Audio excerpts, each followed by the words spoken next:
Hi everyone, welcome back. I'm Kris and I'm your Cardvoyant, and today I'm coming back with the promised Jacob session that I talked about a little bit in the last reading video.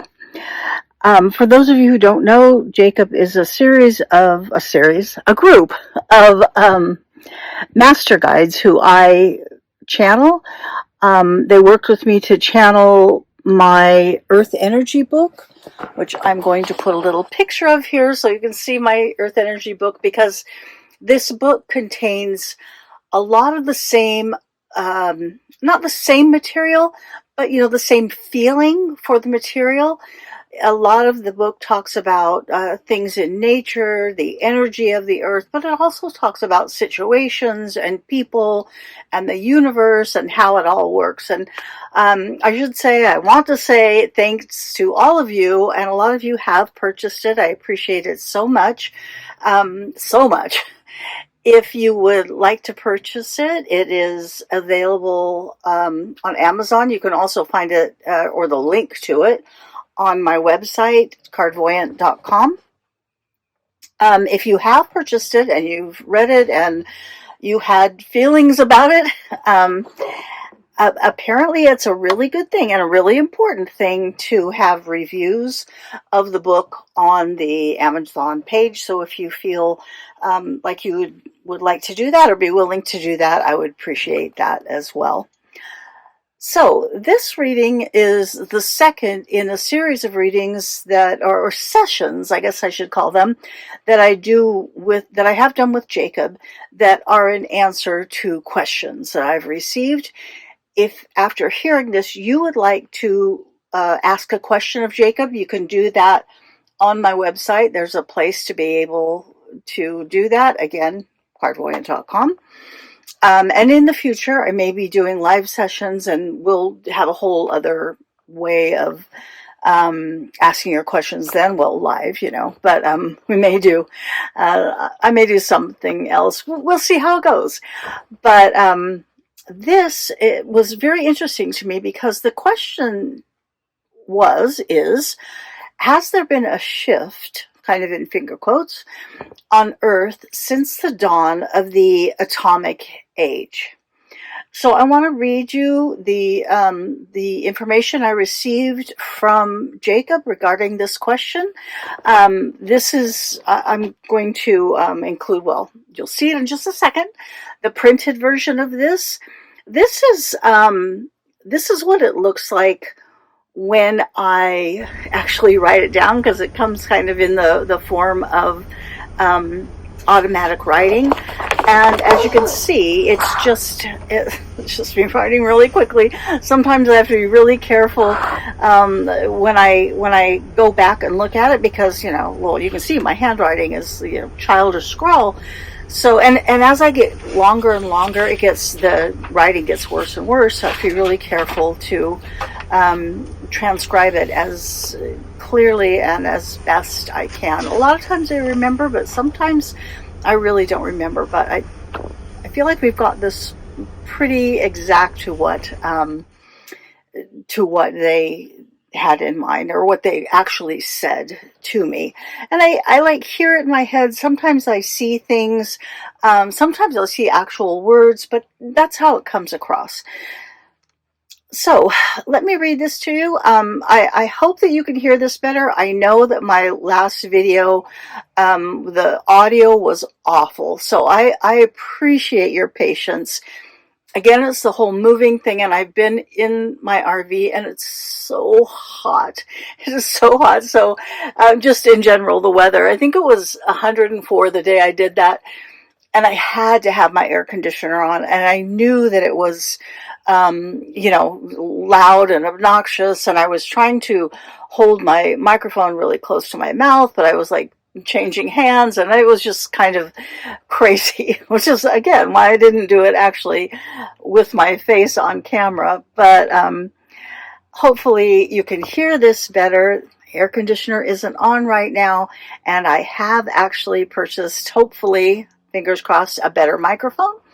So let me go ahead and read this. You can follow along with the printed word, and I may have a couple things that I do want to kind of clarify or say about this.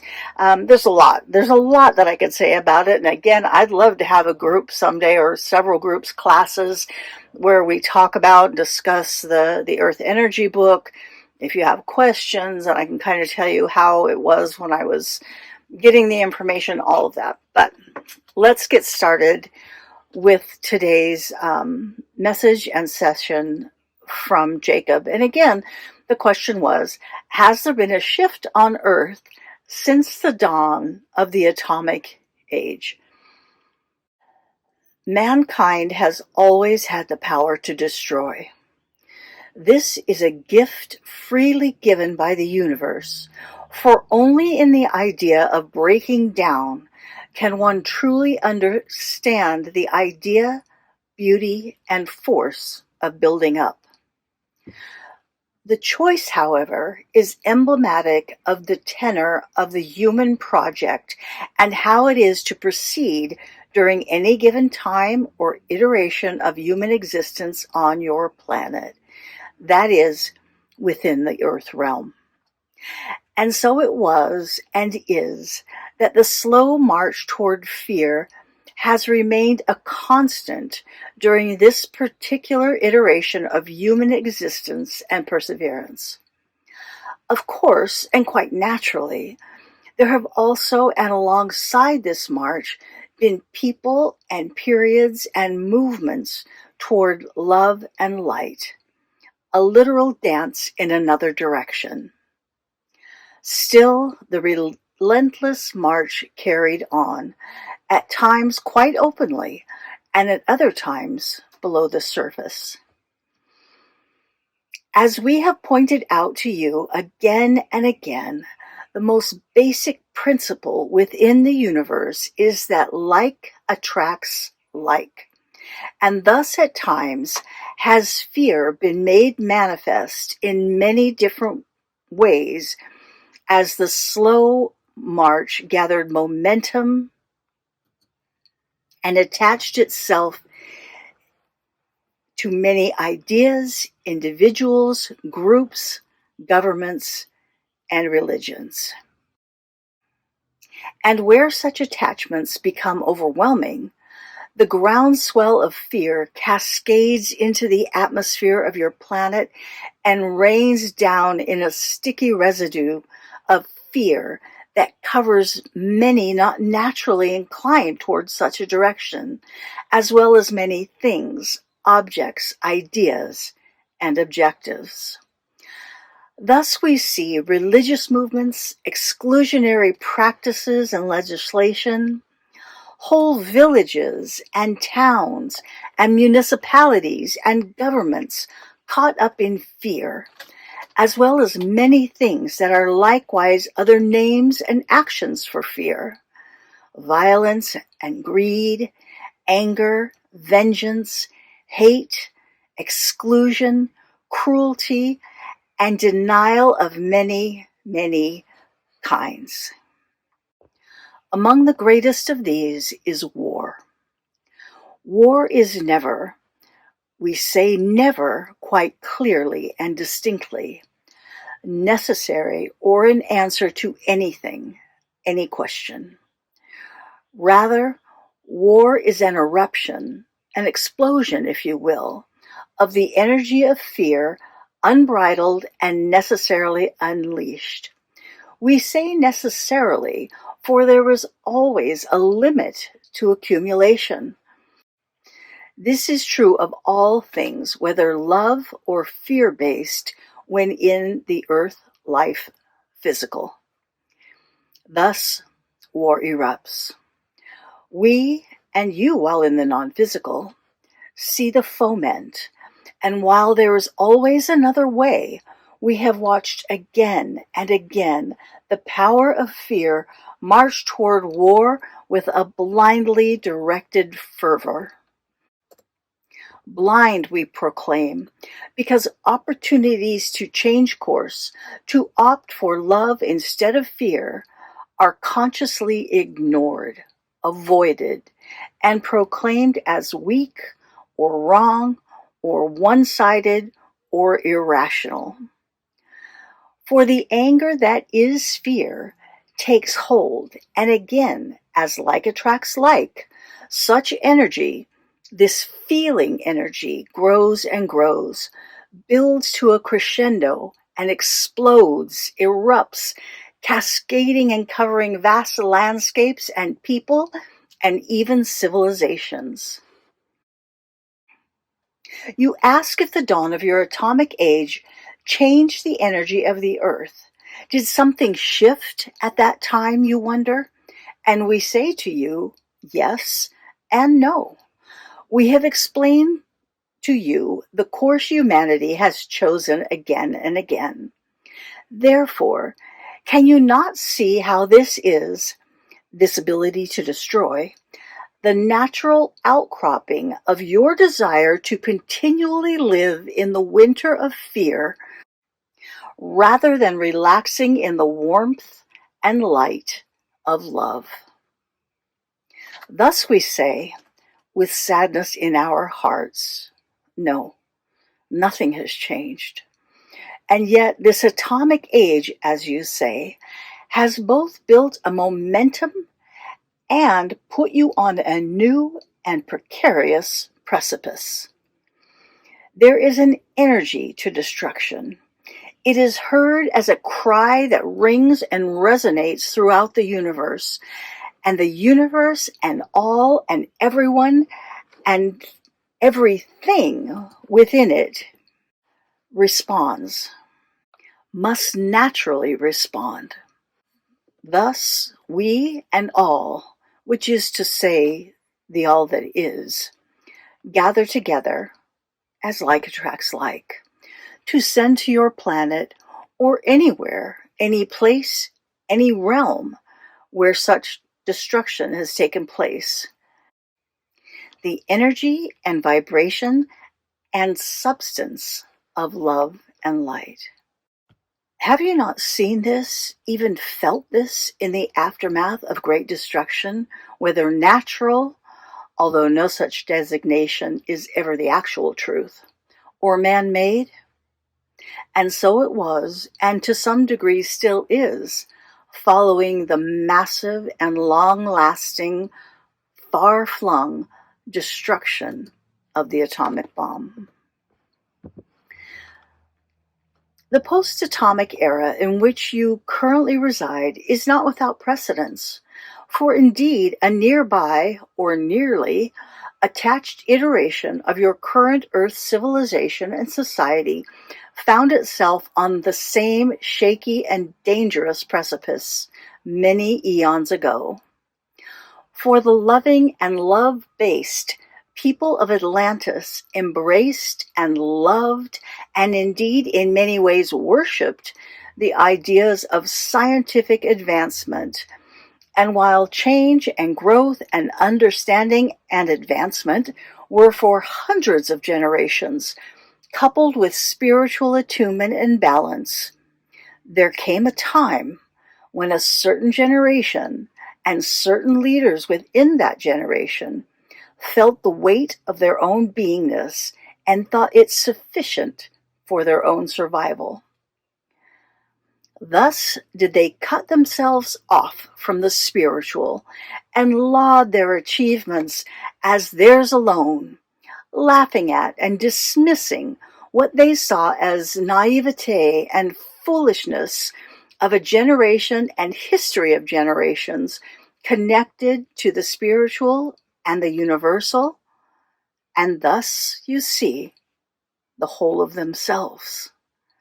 And in their unbridled contempt for themselves did they unleash, eventually, a poison upon themselves.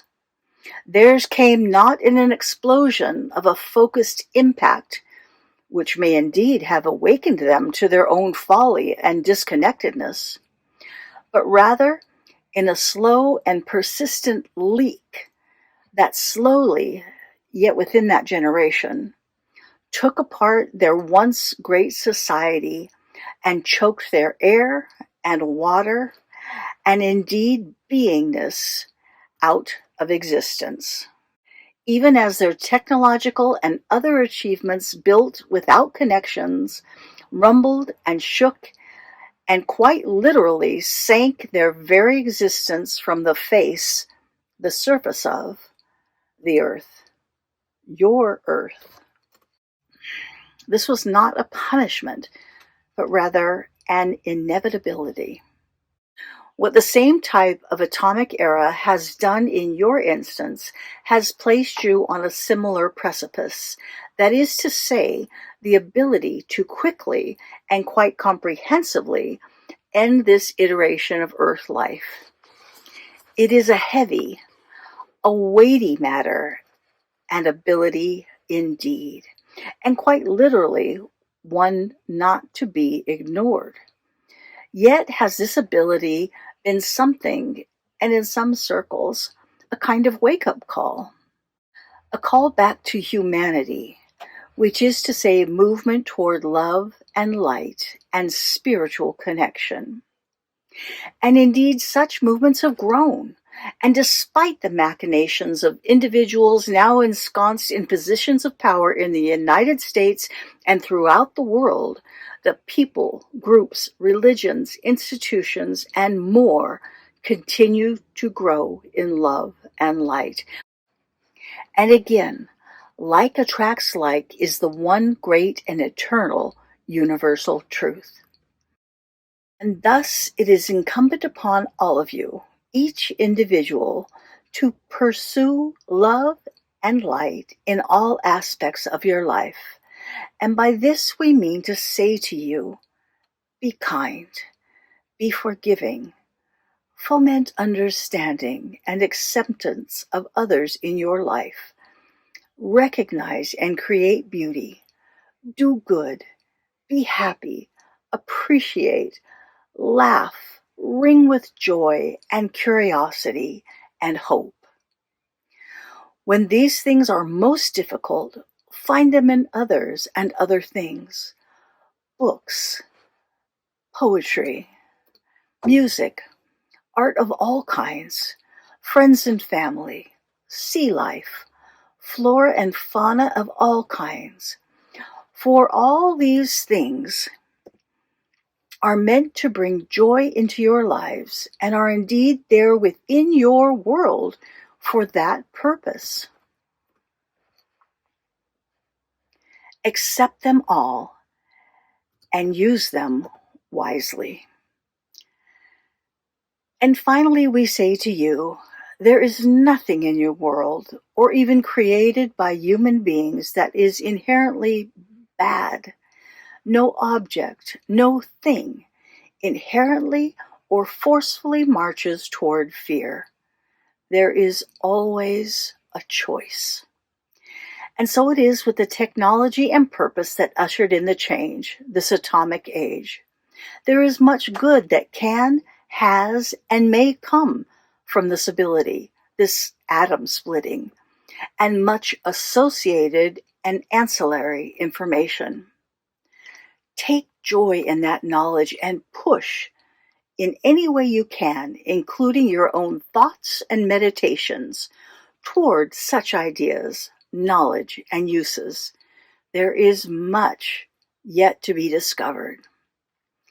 Therefore, continue to trust in the power of love and light in your own lives and everywhere upon your planet. Take heart. Take joy in the knowledge and idea that indeed there is always another way, another idea, promise, path that leads toward love and light. There is no inevitability and nothing you cannot change. Personally, individually, as groups, as societies, and indeed as humanity, the human species. For love ever is and ever will be the most powerful force in the universe. For indeed it is the universe, as are you, as are we all. Reside and rest in that love. Namaste.